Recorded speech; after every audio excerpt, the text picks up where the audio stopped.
everyone. So this is one more video for you all, for my lovely students. इस video में हम करने वाले हैं क्वेश्चन नंबर 5. ये क्वेश्चन एक्सरसाइज 6.1 का है and it is chapter number 6 that is lines and angle of class 9th. So let's start. Question 5 कह रहा है in figure 6.17 POQ is a line. Ray OR is perpendicular to line PQ.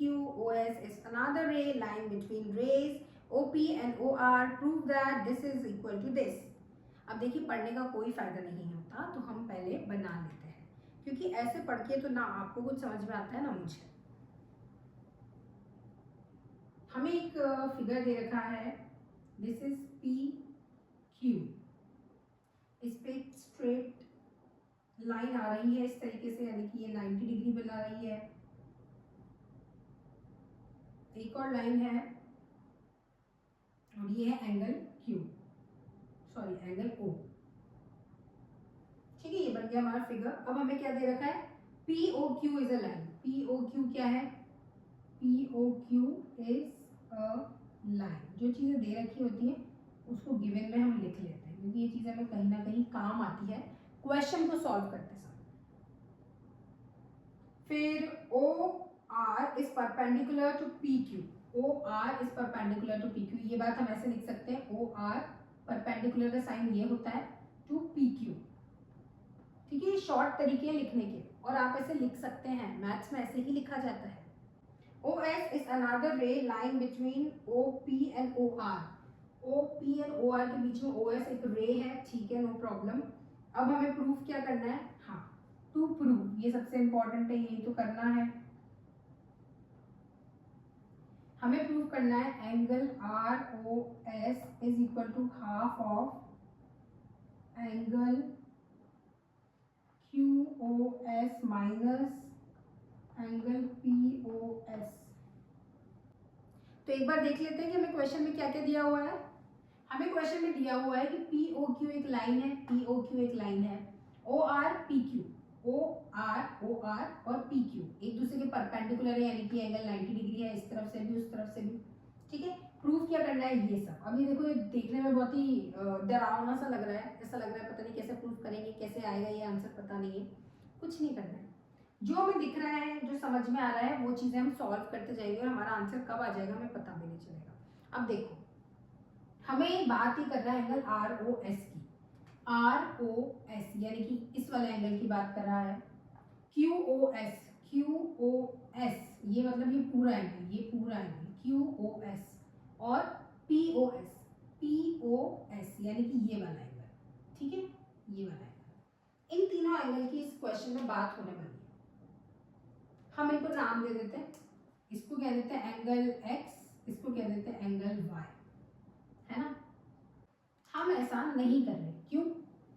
क्योंकि 90 के साथ ही हमारा ये आ जाएगा, तो हम सिर्फ इस छोटे वाले एंगल को Y मान लेते हैं, इसको Y मान लेते हैं और इसको X मान लेते हैं. जब हमें बड़ा वाला एंगल लिखना होगा तो हम लिख सकते हैं Y प्लस 90 डिग्री. ठीक है, इस तरीके से रखते हैं क्योंकि नहीं तो कंफ्यूजन क्रिएट होगी. ओके, अब देखो R इन एंगल्स को यूज करते हुए कोई रिलेशन बन रहा है क्या? हाँ, पहला रिलेशन तो ये बन रहा है कि x plus y plus 90 degree 180 degree के बराबर होगा. लीनियर पेयर है ना.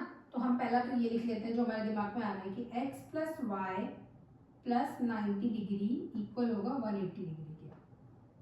या इसका एक मतलब और हो गया कि x प्लस वाई 90 उस तरफ जाएगा, माइनस हो जाएगा तो 90 ही आंसर आ जाएगा, यानी कि x प्लस वाई किसके बराबर है? 90 की. तो ये हो गई हमारी इक्वेशन 1. ठीक है, अब और कुछ. हाँ, दूसरा हम ये कह सकते हैं कि ये जो बड़ा वाला एंगल है वो 90 प्लस वाई के बराबर है ना. तो हम इसको लिख लेते हैं एंगल, किस नाम से दे रखा है?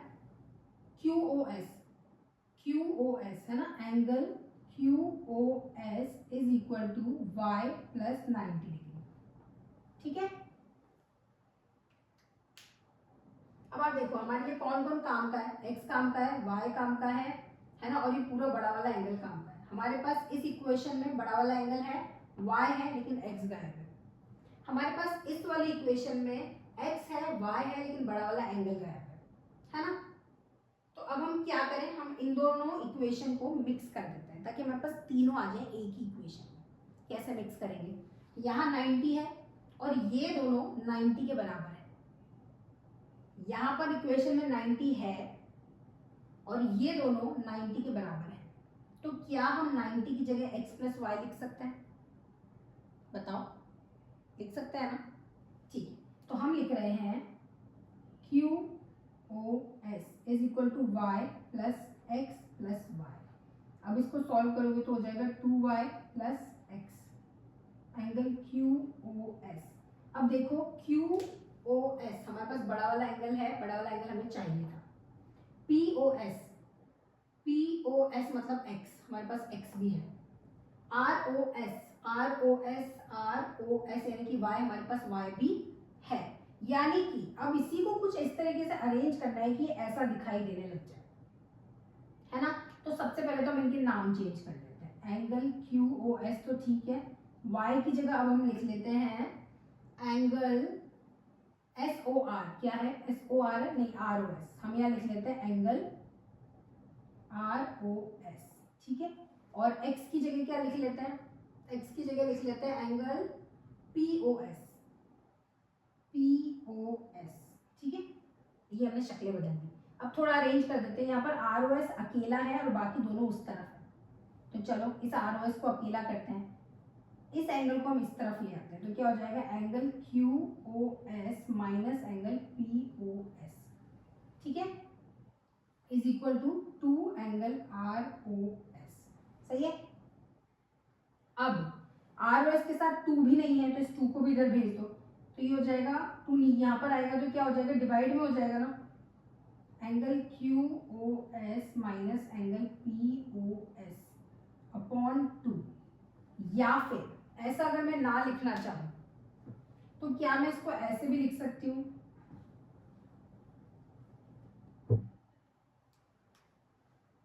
Angle Q O S minus angle P O S bracket और बाहर लगा दो 1/2। क्या इसका मतलब भी यही है कि वो जो 2 वहां मल्टीप्लाई होता है यहाँ आके डिवाइड आ रहा है, क्या यही मतलब निकलेगा इस बात का। अगर हाँ तो हमारा क्वेश्चन सॉल्व हो चुका है, क्योंकि this is equal to R O S, ठीक है। काश इस क्वेश्चन में एक ई भी होता तो ये रोज बन जाता, आर ओ एस ई रोज ठीक है, ओके। अब देखो आप बोलोगे मैम यहाँ तो लेफ्ट साइड में था, आपने तो राइट में लिखा है, तो क्या उससे कोई फर्क पड़ता है। मतलब अगर ये दोनों बराबर हैं तो ये लेफ्ट में लिखा हो या राइट में लिखा हो, इससे कोई फर्क पड़ेगा नहीं। तो हम चाहें, अगर फिर भी आप चाहो नहीं मुझे तो क्वेश्चन की तरह ही लिखना है, तो आप इसको यहां से हटाकर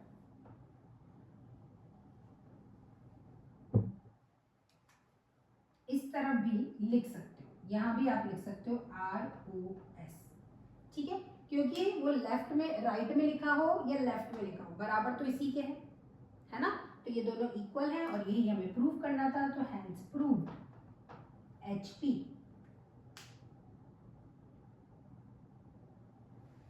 इस चैप्टर को अगर आप टफ मानते हैं, अगर आपको ऐसा लगता है कि ये चैप्टर मुझे समझ में नहीं आता या मुझे पता ही नहीं चलता कि मैं इस चीज़ को प्रूव कैसे करूं, तो बेटा इसके लिए एक बहुत ही सिंपल सी टिप है।